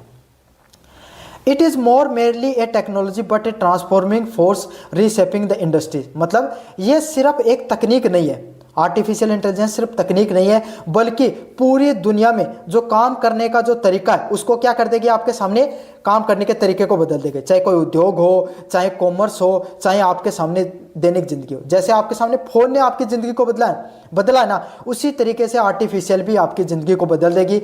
लोगों के काम करने के तरीके को, हर चीज़ को बदलने वाली है। Modern AI powered by the machine learning and the deep learning things. मतलब आज के समय जो आर्टिफिशियल इंटेलिजेंस है ना, वो अलग अलग प्रकार की चीज़ों से आपके सामने, उसके अंदर अलग अलग चीज़ें जुड़ी हैं। जो मशीन लर्निंग, मतलब मशीन क्या खुद से चीज़ों को सीख सकती है।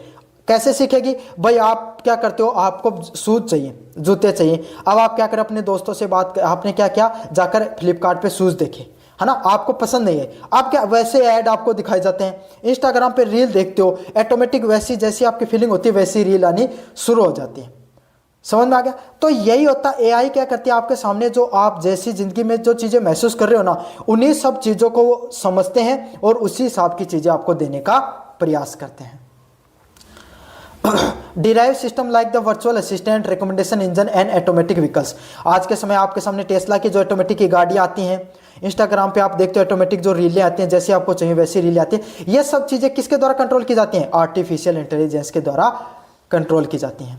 इन field ranging from machine where the accelerate diagnose to the finance and it detect fraud. मतलब हर जगह आपके सामने जो मशीन लर्निंग है वो काम आ सकती है, आर्टिफिशियल इंटेलिजेंस। चाहे अगर कोई आदमी अगर आपको पैसे में फ्रॉड करना चाहता है, वहाँ पे भी एआई काम आ सकती है, वो आपको बचा सकती है। AI offers unprecedented efficiency and analytical power. AI होती है ना, उसके पास, आर्टिफिशियल इंटेलिजेंस के पास क्या है, बहुत तगड़ी क्या तकनीक है ना, एनालिसिस करने की पावर है। मतलब जैसे समझ लेती है। अब भाई अपना दिमाग कैसे काम करता है, आपने बचपन में आपको पता नहीं था कि गर्म तवे पर हाथ रखने पर आपका हाथ जल सकता है, आपने रखा, समझ, आपको गर्म लगा या आपको किसी ने बताया, तो अब आप कभी नहीं रखते हो गर्म तवे पर, नहीं रखते हो ना। आप कभी आग में कभी अंगुली नहीं दोगे, क्यों? क्योंकि आपको पता चल गया, आपको एनालिसिस हो गया आपके दिमाग में किस प्रकार की चीज़ें करने से क्या हो सकता है, भाई आपका नुकसान हो सकता है। तो इसी तरीके से मशीनें भी समझ लेंगी, आर्टिफिशियल इंटेलिजेंस भी चीज़ों को समझ लेंगी। However the rapid ancient of AI present the complex ethical व सोसाइटिकल चेंज। अगर समाज में बहुत ज़्यादा अगर एआई का यूज होना शुरू हो गया, तो इससे क्या होगा, आपके सामने इथिकल, नैतिक रूप से और समाज में बहुत बड़े बदलाव देखने को मिलेंगे। इंक्लूडिंग द जॉब डिस्प्लेसमेंट, बहुत ज़्यादा लोगों की जॉब चली जाएंगी। एल्गोरिदम बाइसनेस, मतलब जो आपके सामने जो इंटरनेट है वो दुनिया को बदल देगा। एल्गोरिदम है ना भाई, आपको जैसी सोच चाहिए वैसी सोच आपको इंटरनेट पे मिलती है, आपको खुशी होती है वैसा कंटेंट आपके सामने आता है, आपको जो चीज़ चाहिए वो आपको दिखा दी जाती है। तो आपका दिमाग वो चीज़ों को समझेगा क्यों, इतनी मेहनत ही क्यों करेगा। साथ के साथ प्राइवेसी कंसर्न भी देखने को मिलेंगे। प्राइवेसी से संबंधित भाई आपका डाटा होता है, उसको ये कंपनियां क्या करती हैं, यूज करती हैं आपके खिलाफ। The future required a commitment to responsible development. मतलब एआई एक अच्छी तकनीक है, लेकिन किस चीज़ को ध्यान में रखना चाहिए भाई, आगे अगर एआई को सभी के सामने रखना चाहते हो, पूरी दुनिया के सामने रखना चाहते हो, तो रिस्पॉन्सिबल होना बहुत ज़रूरी है। लोग तकनीक को यूज करने के लिए भाई रिस्पॉन्सिबली आपके सामने लेना बहुत ज़रूरी है। सही से तकनीक को बनाओगे तभी ज़्यादा सही रहेगी वो आपके सामने। Ensure that human centric roles complement the machine capabilities. इस तरीके से होनी चाहिए कि मशीनें हैं, उनमें जो मशीन है उनको ना वो इंसानों को क्या नहीं कर सके, आपके सामने उनको नुकसान नहीं पहुंचा सके, और आपके सामने मशीन है वो उनके जॉब वगैरह से ज़्यादा डिस्प्लेसमेंट नहीं कर सके। समझ में आ गया? तो मशीनों में और मनुष्य में कुछ ना कुछ थोड़ा बहुत अंतर होना जरूरी है। अगर एक दूसरे के एक समान हो जाएंगे तो बहुत ज़्यादा खतरा पैदा हो जाएगा। तो ये था आर्टिफिशियल इंटेलिजेंस का प्रश्न, काफ़ी ज़्यादा महत्वपूर्ण प्रश्न है, काफ़ी बार पूछा जाता है, मैंने विस्तार से आपको पढ़ा दिया है। अगले वाला प्रश्न है क्लाइमेट चेंज। क्लाइमेट चेंज क्या होता है आपके सामने? The climate change refer to the long term shift in a global और द रीजनल वेदर पैटर्न्स। मतलब जो क्लाइमेट, जो आपके सामने जो वातावरण है उसमें जो बदलाव हो रहा है ना, उसको क्लाइमेट चेंज या पोल्यूशन, इन दोनों में से एक पर्सन जरूर से देखने को मिलेगा, पेपर में आप देख लेना चाहिए। समझ में आ गया? तो क्लाइमेट चेंज क्या होता है? Climate change refer to the long term shift in the global and the regional weather patterns. मतलब क्लाइमेट चेंज होता है जो आपके सामने जो आपका जो इन्वायरमेंट होता है ना, वातावरण होता है, उसमें बहुत ज़्यादा बदलाव देखने को मिलता है। उसी को क्या कहा जाता है, क्लाइमेट चेंज के नाम से जाना जाता है। अब आप देख लो भाई, इस साल 2000 आपके सामने 25 चल रही है, दिसंबर की आज तारीख होने को 17-18 तारीख आ गई, ठंड बिल्कुल भी नहीं है ना। क्यों नहीं है? क्योंकि आपके सामने जो वेदर है, वातावरण है, वो धीरे धीरे बदलना शुरू हो रहा है। Primarily driven by the exponential increasing in the green house gases. और आपके सामने जो क्लाइमेट चेंज है, जो वातावरण में बदलाव क्यों देखने को मिल रहा है? क्योंकि ग्रीन हाउस गैसेज हैं। ग्रीन हाउस गैसेज जैसे CO2, SO2 है ना, CO, इस प्रकार के जो ग्रीन हाउस गैसें हैं जो पृथ्वी का तापमान बढ़ाते हैं, वो बहुत ज़्यादा हमारे इन्वायरमेंट में छोड़ी जा रही हैं। समझ में आ गया? सिंस द इंडस्ट्रियल रिवॉल्यूशन, जैसे औद्योगिक क्रांति आई उसके बाद में बहुत ज़्यादा जो आपके सामने ग्रीन हाउस गैसेज हैं, उनको हमारे जो इन्वायरमेंट है, वातावरण है, उनमें छोड़ा गया। Human activities particularly the burning of fossil fuel, और अलग अलग प्रकार की जो मनुष्य के द्वारा कार्य किए जाते हैं, जैसे कि जो फॉसिल फ्यूल्स होते हैं। फॉसिल फ्यूल क्या होते हैं? आपके सामने जो जीवाश्म ईंधन होते हैं, जैसे कोयला, पेट्रोलियम है ना, जो नेचुरल गैसेज हो गए, इनको सबसे ज़्यादा क्या हो गया, इंसान ने इन सब का प्रयोग किया। भाई गाड़ी चलाया, उद्योग धंधों में प्रयोग किया है ना, बहुत ज़्यादा जंगलों को काटा गया। तो इससे क्या हुआ, जो कार्बन डाइऑक्साइड है वो काफ़ी ज़्यादा वातावरण में फैलने शुरू हो गई। The consequences are the wide raging and the serve. इन सब चीज़ों के आपके सामने जो क्लाइमेट चेंज के बहुत ज़्यादा नुकसान हो सकते हैं। आपके सामने क्या क्या नुकसान हो सकते हैं? Including the melting of polar ice. आपके सामने जो ध्रुव होते हैं, आपके सामने जहाँ पर बहुत ज़्यादा बर्फबारी होती है, हिमखंड होते हैं, वो पिघल सकते हैं।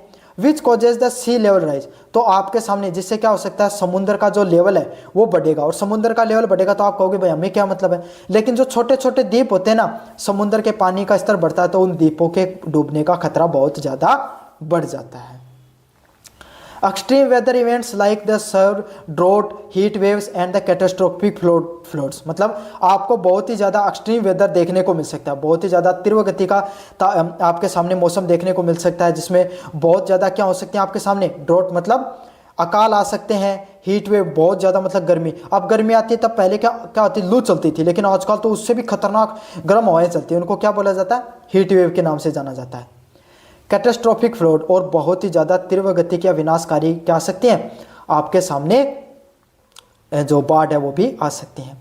And the significant disruption of the natural ecosystem.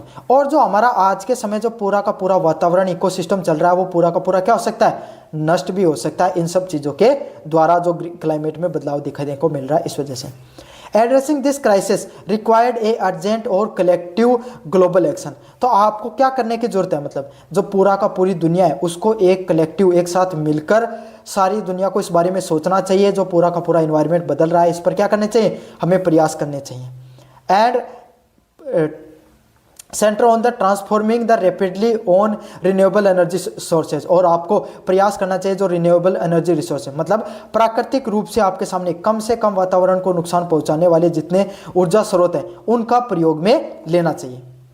Promoting the sustainable consumption, और किस प्रकार के कंजप्शन को बढ़ाना चाहिए, सस्टेनेबल कंजप्शन होता है आपके सामने, उसको ज़्यादा बढ़ाना चाहिए। Implementing the large scale carbon captures, और बड़े स्तर का आपके सामने जो कार्बन होता है उसको इन्वायरमेंट में छोड़ने वाली चीज़ों पर क्या करना चाहिए, आपको कंट्रोल करना चाहिए भाई। आपको रीफॉरेस्टेशन इंस्टेंटिव लेना चाहिए आपको, मतलब रीफॉरेस्टेशन मतलब ज़्यादा से ज़्यादा जंगलों को लगाना चाहिए, ज़्यादा से ज़्यादा पेड़ है उनको फिर से लगाना चाहिए। Mitigating the climate changes is not just an environmental imperative, मतलब आपके सामने जो क्लाइमेट, जो आपके सामने वातावरण में जो बदलाव देखने को मिल रहा है, इसका अर्थ आपके सामने इसको बदलते हुए क्लाइमेट को पर जागरूक होना बहुत ज़रूरी है। अगर हमारी जो मानव सभ्यता है, अगर उसको बहुत लंबे समय तक इस दुनिया में रहना है, तो ये जो आपके सामने जो क्लाइमेट है उसमें जो बदलाव देखने को मिल रहा है, इस क्लाइमेट में बदलते हुए क्लाइमेट को रोकना बहुत ज़्यादा ज़रूरी है। समझ में आ गया आपको अच्छे से? ये था पैसेज नंबर आपका 2 या ऐसे नंबर 2 द क्लाइमेट चेंज। इसको बारे में अपन ने विस्तार से पढ़ा। अगला है addiction of social media. Social media के एडिक्शन के बारे में अपन विस्तार से पढ़ेंगे। एडिक्शन ऑफ सोशल मीडिया क्या होता है? Addiction of social media bone, और आपके सामने जो को जिस प्रकार का प्रश्न भी देखने को मिल सकता है। Addiction of social media platform poses a significant psychological and social change in the digital age. भाई आज आपके दिन हर इंसान देखो घर पे 3 जने बैठे रहते हैं, फिर भी वो क्या करते रहते हैं, सारे दिन मोबाइल चलाते रहते हैं आपके सामने, वो आपके सामने जो उनको बातचीत करनी चाहिए उन चीज़ों पर ध्यान नहीं देते। ये आज के दिन समाज की सबसे बड़ी समस्या आपके सामने, माता पिता हो चाहे बच्चे हो, सबके सोशल मीडिया पे लगे रहते हैं। सोशल मीडिया पे सब एक्टिव हैं, लेकिन रियल लाइफ में कोई भी एक्टिव नहीं दिखाई पड़ता है। Addiction of social media platform poses a significant psychological and the social change. जो सोशल मीडिया है वो हमारे समाज के अंदर बहुत बड़ा साइकोलॉजिकल, मानसिक रूप से और सामाजिक रूप से बदलाव कर रहा है। These platform designed using the psychological trigger। In platform को इस तरीके से निर्माण किया जाता है कि आपकी सोच को क्या कर सके, आपको सोच से बाधित कर सके, आपको जो आपको जैसे आपको इमोशन, जैसे इमोशंस आ रहे हैं ना उन इमोशंस को बढ़ाते हैं। गुस्सा आ रहा आपको तो गुस्से वाली आपके सामने रील दिखाएंगे, आपको कॉमेडी, आपको हंसी मजाक ज़्यादा पसंद हो हंसी मजाक वाली चीज़ें ज़्यादा दिखाएंगे, आपको रोमांस आ रहा है तो वो वाली ज़्यादा चीज़ें दिखाएंगे। तो जो जो जैसी चीज़ें, जो इमोशंस हैं उनको ट्रिगर करने का काम करते हैं और इससे डोपामिन रिलीज होता है आपका, और आप क्या होते हैं, इन इमोशंस के कंट्रोल में आ जाते हो। Create a compulsive urge to check notification, engage in endless scrolling.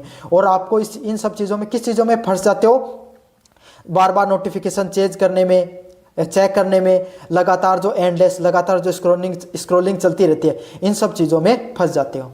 And prioritise online validation over real world engagement. हम है ना ज़्यादा प्रायोरिटी किस चीज़ को देने लग जाते हैं, आपके सामने ऑनलाइन जो खुद की वैलिडेशन होती है, भाई मैं कैसे दिखता हूँ, मेरे कितने लाइक आए, मेरे कितने सब्सक्राइब हुए, मेरे कितने फॉलोअर बढ़े, इन सब चीज़ों पर अपन ज़्यादा महत्व देने लग जाते हैं, ना कि जो हमारा जो वास्तविक समाज है, वास्तविक दुनिया, इसको अपन कम महत्व देने लग जाते हैं। The core mechanism is the like and reward system. ये किस तरीके से है, आपको कितना पसंद करता है उस हिसाब से आपको पसंद नापसंद की चीज़ें चलती रहती हैं। विच ट्रिगर द डोपामिन रिलीज, और ये हमारा जो डोपामिन हार्मोन होता है उसको रिलीज करता है। Create a dependence loop feel similar, और डोपामिन क्या होता है, आपको उस चीज़ पर डिपेंडेंट बना देता है। जो ये चीज़ें होती है ना आपके सामने, इन सब चीज़ों पर आपको डिपेंडेंट बना देता है और आपके जो बिहेवियर होता है उसको एडिक्शन लगा देता है इन सब चीज़ों का। डोपामिन ये है कि भाई एक अच्छा हार्मोन होता है, आपको कोई भी काम करने पर करते हो ना, जैसे आप पढ़ाई भी करोगे तो आपको मजा आने लग जाता है, तो वो डोपामिन की वजह से आता है। अब वो डोपामिन आपको गलत जगह पर रिलीज हो रहा है आपके सामने, आपको पढ़ाई में, आपको काम करने में वो रिलीज होना चाहिए, लेकिन वो इंस्टाग्राम की रील होती है उनमें रिलीज होता है, इसलिए आपका जो उन सब चीज़ों से एडिक्शन लग जाता है। This constant need for validation and fear of missing out. ये किस चीज़ पे काम करता है आपको, कि लगातार मुझे वैलिडेशन मिलता रहे, लोग मुझको जाने, ज़्यादा से ज़्यादा फॉलोअर बढ़े, ज़्यादा से ज़्यादा लाइक मिले। साथ के साथ फियर ऑफ मिसिंग आउट पर भी काम करता है। हम ज़्यादा से ज़्यादा रील इसलिए भी देखते हैं कि कुछ हमसे छूट ना जाए, आजकल क्या ट्रेंडिंग में चल रहा है वो सब चीज़ें ना छूट जाए। Frequently lead to the adverse effect. ये किस चीज़ पे काम करते हैं आपके सामने, आपके मानसिक दिमाग है उसको कमज़ोर बनाने का काम करती है। इंक्लूडिंग द डिक्रीज प्रोडक्टिविटी, ये कोई भी इंसान होता है उसकी प्रोडक्टिविटी को भी कम करती हैं। हायर लेवल ऑफ एंजाइटी, इंसान को बहुत ज़्यादा क्या करती है, एंजाइटी और डिप्रेशन में भी लेकर चली जाती है। और साथ साथ इंसान का जो स्लीप पैटर्न होता है उसको भी क्या करती है, बाधित करती हैं। टू कॉम्बैट दिस जो प्रिवेंशन एडिक्शन, और हमको क्या करना चाहिए, इस प्रकार का जो एडिक्शन होता है इससे लगातार बचना चाहिए। Individual must practice intentional digital detox. Digital detox क्या होता है भाई, आपके सामने कोशिश करना चाहिए आपको कि कम से कम आप इस प्रकार के सोशल मीडिया से दूर रहो, आपको जरूरत हो तो इसमें फंसो, वरना आप इनसे दूर रहो। सेट स्ट्रिक्ट टाइम लिमिट, आपको क्या करना चाहिए, फिक्स टाइम लिमिट लगाना चाहिए सोशल मीडिया को यूज करने के लिए। एंड कॉन्सिनियंस जो replace the passive screen time with the physical activity, और जितना आप फिजिकल टाइम देते हो उससे ज़्यादा आपको फिजिकल एक्टिविटी वगैरह देने पर और फेस टू फेस इंटरेक्शन पर ज़्यादा जोर देना चाहिए। समझ में आ गया आपके सामने। तो ये था एडिक्शन ऑफ सोशल मीडिया से संबंधित पर्सन की, सोशल मीडिया से आपको किस प्रकार से दूर रहना चाहिए, इससे संबंधित अपन ने देखा आपके सामने इंपॉर्टेंट। चलिए शुरू करते हैं अपन अगले वाले पैसेज की तरफ। अगले वाला पैसेज आपके सामने ऑर्गेनिक फार्मिंग का।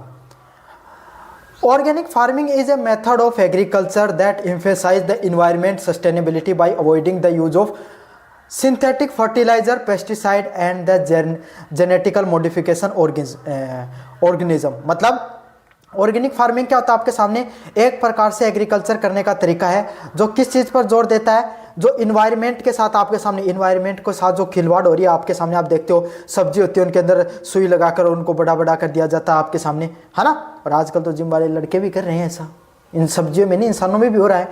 पेस्टिसाइड यूज करते हैं और जेनेटिकली मॉडिफिकेशन होता है जो ऑर्गेनिज्म होते हैं उनमें, ऑर्गेनिज्म होते हैं उनके अंदर। मतलब सीधी सीधी बात है भाई, जो चीज़ जिस चीज़ को पकने में 20 दिन लगना चाहिए उनको 2 दिन में पका देते हैं। तो इससे क्या, जो जेनेटिक रूप से जो चीज़ें होती हैं उनमें भी बदलाव देखने को मिलता है। Instead it relies on the natural technique such as the crop rotation. इन सब चीज़ों के वजह से, जो पेस्टिसाइड वगैरह यूज करना, सिंथेटिक रूप से जेनेटिक मॉडिफिकेशन करना, इन सब चीज़ों पर ध्यान नहीं देखते हुए आपके सामने सिंपल आपके सामने जो प्राचीन technique such as the crop rotation, green manure, composting और जो बायोलॉजिकल पेस्ट कंट्रोल होता है, इन सब चीज़ों पर आपका सिंपल काम करता है। मतलब जो क्रॉप होती है उनको बार बार रोटेट किया जाए, जो आपके सामने गोबर की खाद वगैरह डाली जाती है, इन सब चीज़ों पर ज़्यादा जोर देने पर ये काम करती है। To maintain the soil fertility, किस चीज़ पर जोर देती है, ताकि जो ज़मीन है उसकी उपजाऊता है वो बनी रहे और आपके सामने कीड़े मकोड़े हैं या जानवर हैं उनकी क्या हो सके, आपके सामने वो कंट्रोल हो सके, नियंत्रित हो सके, फसल को ज़्यादा खराब ना कर सके। The primary benefit of the organic farming including involve the soil health. जो सबसे अच्छा फायदा है ऑर्गेनिक फार्मिंग का आपके सामने वो क्या है, सॉइल हेल्थ, मिट्टी है ना उसकी हेल्थ वैसी की बनी रहती है। रिड्यूस वाटर पोल्यूशन, और अगर आप केमिकल के जो फर्टिलाइजर वगैरह यूज करते हो वो क्या करते हैं, वही ज़मीन से मिट्टी धुलकर या फिर वो फर्टिलाइजर क्या तो ग्राउंड वाटर में चले जाते हैं या कोई पॉन्ड हो गया या फिर आपके सामने कोई रिवर वगैरह में चले जाते हैं। इसलिए क्या हो जाता है, वाटर पोल्यूशन भी देखने को मिलता है। तो इसको भी बचाता है, वाटर पोल्यूशन को कम करने में मदद करता है। From chemical run of and increase the biodiversity, और समाज के अंदर आपके सामने जो लोग हैं भाई जिनको कितना हेल्थ का नुकसान हो रहा है आपको उन सब चीज़ों से बचा जाता है, इन सब चीज़ों से जो ऑर्गेनिक फार्मिंग से। साथ के साथ बायोडाइवर्सिटी भी बढ़ाती है। क्या होता है, आपके सामने जो फल पौधे हैं उनमें जो उनको वो प्राकृतिक रूप से तैयार होते हैं तो उनको भी क्या होता है, आपके सामने जो पेड़ पौधे होते हैं उनको भी नुकसान कम होता है। Furthermore it often produce the food with higher nutrition value and support the localised food system. साथ के साथ क्या होता है, कोई भी आपके सामने जो फूड होता है, खाना होता है, वो हाई न्यूट्रिशन वैल्यू के साथ बनता है। हाई न्यूट्रिशन वैल्यू क्या होती है, जिसमें उच्च लेवल के पोषक तत्व पाए जाते हैं, इस प्रकार के खाद्य सामग्री से वो बनता है। समझ में आ गया। इंश्योरिंग बेटर फार्मर इनकम, साथ के साथ इस चीज़ से क्या होता है, आपके सामने जो किसान होते हैं उनकी इनकम में भी बढ़ोतरी होती है। ऑल्दो ऑर्गेनिक फार्मिंग में wild slightly lower output initially. हाँ, काफ़ी बार क्या होता है, आपके सामने ऑर्गेनिक फार्मिंग होता है ना, उसमें शुरुआत के अंदर क्या होता है, आपके सामने कम पैसे आते हैं। क्यों? क्योंकि कम उपजाऊपन होता है, कम जमीन है ना वो चीज़ों को उत्पादित करती है। थोड़ा समय लगता है तो थोड़ा ज़्यादा पैसे आपके सामने क्या हो सकते हैं, आप नहीं आएंगे, थोड़े कम पैसे आ सकते हैं। लेकिन क्या हो सकता है भाई, आज के दिन आप देख लो ऑर्गेनिक प्रोडक्ट के नाम पर कितने महंगे महंगे चीज़ों को बेच दिया जाता है, बेचा जाता है ना आपके सामने। तो इसीलिए वैसे कम प्रोड्यूस हो सकता है लेकिन ज़्यादा वैल्यू मिलेगी, तो आप पैसा तो वैसे भी कमा लोगे। It is the long term economic and the ecological benefit, लेकिन इन सब चीज़ों के लंबे समय तक आपको इकोनॉमिकली और इकोलॉजिकली मदद मिलती है। Make it a crucial component of the sustainable food security for the future, साथ के साथ आपको एक बहुत महत्वपूर्ण कंपोनेंट है, किसके लिए, कोई भी जो सस्टेनेबल फूड सिक्योरिटी के लिए, मतलब लोगों की जो जिंदगी होती है उसको काफ़ी लंबे समय तक लोगों की जो जीवन होता है उसको हेल्दी बनाने के लिए बहुत ज़्यादा ज़रूरी है। समझ में आ गया आपको अच्छे से। अगले वाला है रोल ऑफ न्यूज़पेपर। न्यूज़पेपर्स का क्या रोल होता है उसके बारे में अपन भी देखेंगे। The role of newspaper remain profoundly influenced in a democratic society. भाई समाज के अंदर न्यूज़पेपर है उसका बहुत ज़्यादा महत्वपूर्ण है आज के समय के जो समाज के निर्माण में। भाई क्यों जरूरी है, सुबह पहले अखबार आता है अगर आपके घर में, तो सबसे पहले आप मुंह धोने के बाद में, दैनिक क्रिया करने के बाद में अखबार पढ़ने बैठोगे। क्यों? अखबार है ना, उसमें खबरें आती हैं, उसमें समाज में क्या चल रहा है इसके बारे में पता चलता है। हमारे समाज को ज्ञान देने के लिए, हमारे समाज के वास्तविक निर्माण में इनका बहुत बड़ा योगदान है अखबार का। It is acting as an the fourth pillar of the democracy. Press होती है आपके सामने, जो प्रेस होती है, प्रेस ये वाली प्रेस ना, जो आपके सामने न्यूज़पेपर वाली प्रेस है ना, न्यूज़ देने वाली, तो जो आपके सामने इनको फोर्थ पिलर ऑफ डेमोक्रेसी बोला जाता है, चौथा पिलर बोला जाता है अपने लोकतंत्र का। And vital source of information, क्यों? क्योंकि ये हमारी जो समस्याएं होती हैं उनको सरकार के सामने रखने का काम करते हैं और आप सबको सरकार की बातों को आम जनता तक रखने के काम करते हैं। Their primary function is to report accurate and their timely news. इनका काम क्या होता है कि वो सही से रिपोर्टिंग करें, साथ के साथ सही सूचनाओं को सही समय तक आप तक पहुंचाएं।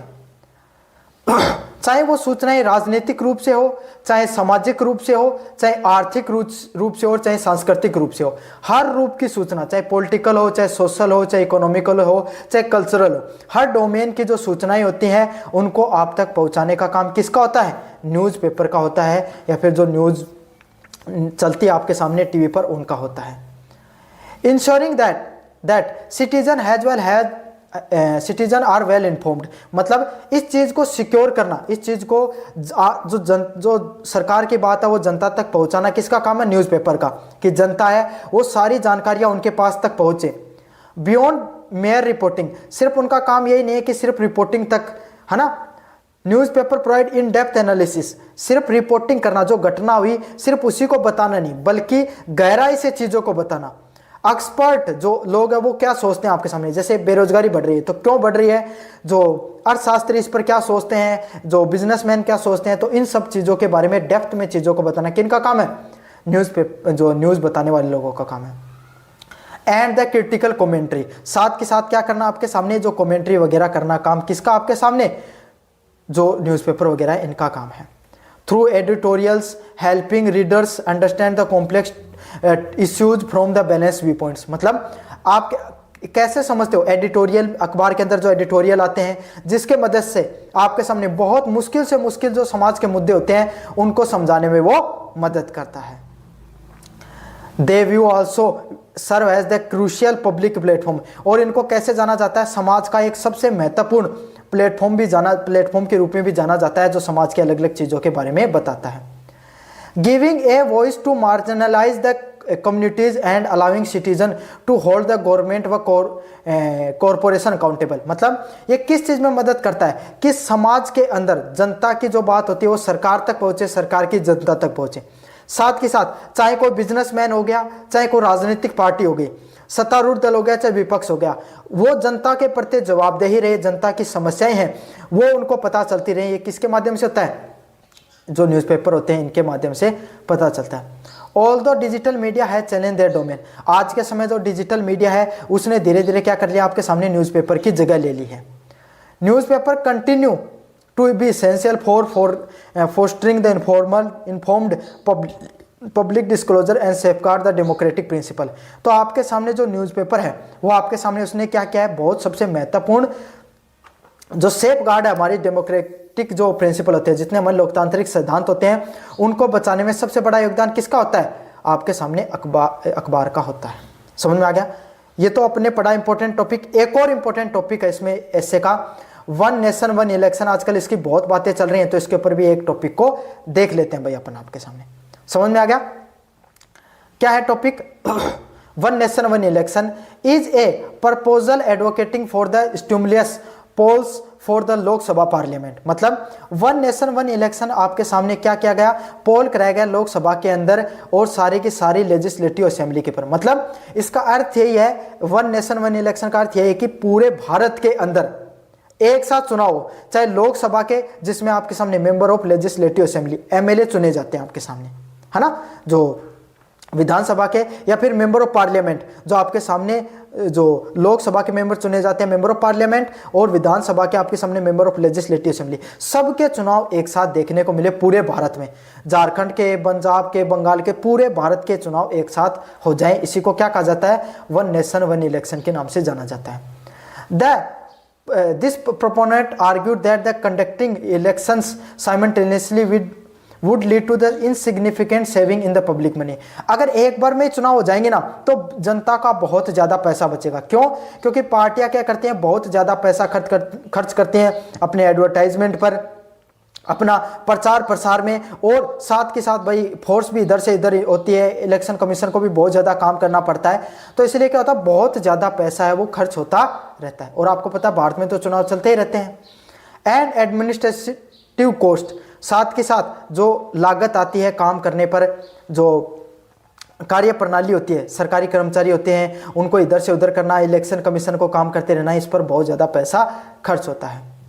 And importantly prevent the implementation of the model code of conduct. और बार बार आपके सामने आचार जो चुनाव संहिता लगती है ना, उससे आपको, जिसमें क्या होता है भाई अपन कोई भी राजकीय कार्य नहीं कर सकते हो, वो बार बार लगती रहती है, इसलिए जो काम है वो जनता का अच्छे से नहीं हो सकता है, बार बार लगती रहती है साल में, इससे भी बचाव हो सकता है। Which frequently hamper the government development work. और ये बार बार आपके सामने मॉडल कोड ऑफ कंडक्ट लगता है, ये क्या करता है आपके सामने जो सरकारी कामकाज होता है उसको बार बार बाधित करने का काम करता है। It is also argued that it would enhance the political stability. ये किस चीज़ को बढ़ाता है? हमारे समाज में राजनीतिक एकता को भी बढ़ाता है, राजनीतिक रूप से स्थायित्व भी बढ़ाता है। भाई एक पार्टी आ गई, सारे जगह पर आ गई और एक बार वहाँ पर आ गई लोकसभा में, तो इससे बहुत फर्क पड़ेगा आपके सामने। To focus on the governance. अब सरकार ज़्यादा से ज़्यादा किस चीज़ पर जोर देंगे? काम करने पर ज़्यादा जोर देंगे, इसके बजाय कि वो लगातार कैंपेन करें। ऐसा ही होता है भारत में, बंगाल के चुनाव आ रहे हैं तो अलग फैसले होंगे, यूपी के चुनाव आ रहे हैं तो अलग फैसले होंगे, बस चुनाव के हिसाब से राजनीतिक कार्य होते हैं। सरकार के अब कोई खुद से काम करने की मंशा कम रहती है।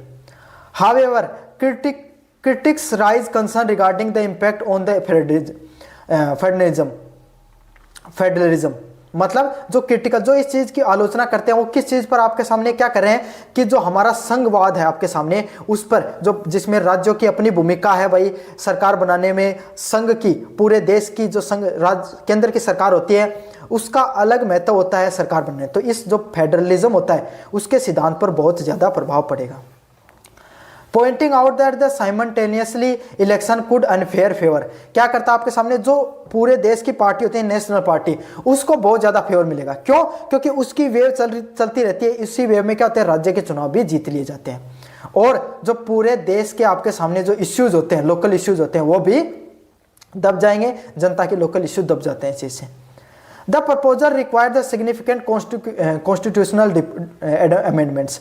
अगर आपको ये लागू करना है तो इसमें आपको संविधान में बदलाव करना पड़ेगा। And broad political consequences to be effectively implemented. और ये तभी लागू हो सकता है जब सभी की सभी राजनीतिक पार्टियां खुश हो। तो ये था आपके सामने वन नेशन वन इलेक्शन से संबंधित जितना महत्वपूर्ण पर्सन सारा का सारा आपको पढ़ा दिया। कैसा लगा वीडियो जोर से बताना, चैनल को जोर से सब्सक्राइब कर देना। धन्यवाद।